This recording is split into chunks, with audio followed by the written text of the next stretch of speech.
we're gonna start with game 6. Game 6 was pretty quick and uneventful until the end, but we'll get to that in a second. So game 6, Mookie Betts breaks out of this slump he's been in. He just hasn't been hitting pretty much all year, kind of carried into the postseason. Just kind of lost at the plate. Um, Springer answers back, makes it 3-1. Dodgers just win that game to force a game 7, but not without controversy, Harrison. And what is that controversy? The ball lodged controversy. Now, runners had to return to second and third on the Barger ground rule double. Barger then doubled off second to end the game. Disclaimer, this is not a controversy in my eyes. This ball is clearly lodged when you're talking about the rule book. Is it not? No, I mean that is like a textbook lodged ball. That is exactly the situation they wrote the rule for. It's end of story. End of story. Is it a controversy? No. Is it really crappy luck? Yes. But it's not a controversy. Absolutely. I mean, and he played it the right way. He put his hands up, not going to go get it, because if he goes in to get it and he can't get it out of the wall, it's now a live ball. Umpires can't blow it dead. That's the difference, right? So he takes his chance. I mean, the ball is clearly stuck in the wall. That is the exact picture I use. That's not one I found on Google. This is the exact picture of the play. That ball is clearly wedged underneath that pad.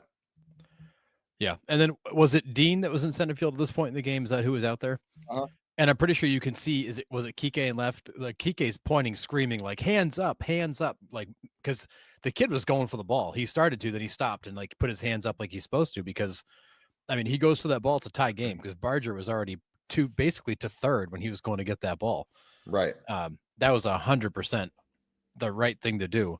That's 100% the way the rule's written. That's 100% the way it's supposed to be interpreted. It was absolutely done right. It's just really crappy luck for the Blue Jays. Really crap. An inch higher, and we're probably talking about, a 3-2 game with a guy at third, nobody out. Yeah, or an inch lower, like where it hits the warning track first. Baseball's a game of inches, and we've seen that several times in this series where it was just that close. Yeah, one of the first things I learned while playing the outfield, 1,000%. If it goes underneath the fence at all, if it gets stuck in the chain link fence or anything, it's hands up immediately. Yeah, absolutely. Well, and I remember back in the day, Nick, like the coaches and umpires would meet at home plate. The coach would come back and tell us, hey, there's poison ivy in left field. If it goes in there, put your hands up. The fence in center field doesn't touch all the way to the ground. If it goes in that, like, there's always these crazy ground rules how you to play things. Yeah. Every ballpark has ground rules. Other than Tropicana, there's really no crazy ground rules, right? I mean, no. Tropicana is probably the only little league-ish field that you have left, and even then, that park is gone for the moment. But so there's not too many ground rules that are different. No, there used to be more with like the bullpens on the in foul territory. You had some weird ballparks, but a lot of those are gone now. Now, this is definitely a design flaw with the padding, and I wonder if MLB changes this and gives the bottom of the pad height off the ground, right? If you look at other MLB stadiums, right, and that's how Aaron Judge broke his toe at Dodger Stadium, because their pad was 2 or 3 inches off the ground. So when he went back into the wall, he stubbed his toe on the cement part of the wall, and that's why he was out. That's what they need to do around the league, or you're going to have, I mean, this is a fluke situation. I get it, but you got to raise the height of the pad so this can't happen. Right? That's just, I think they'll change that in the offseason for sure.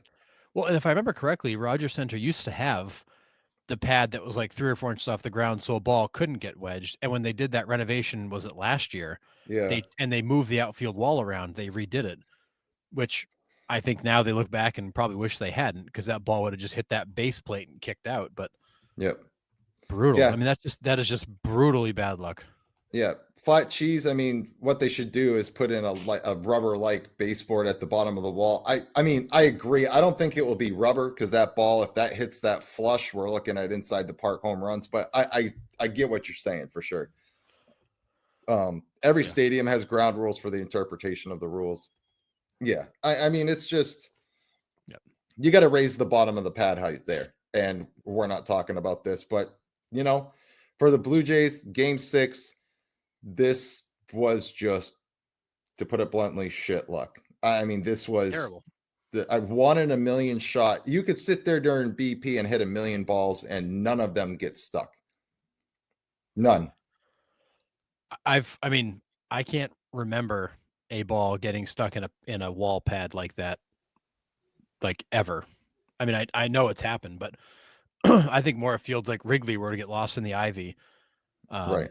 I can't remember the last time I saw a ball get wedged in the wall like that.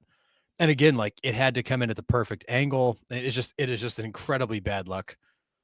Mm-hmm. Um, and then, I mean, Barger thought he was a hero, and then it quickly turned. Yep. And then he thinks he can score on a base hit, and Kiki comes in, makes the catch, doubles him off. Great hands by Rojas on the receiving end on a not so great throw by Hernandez. And then that ends Game 6.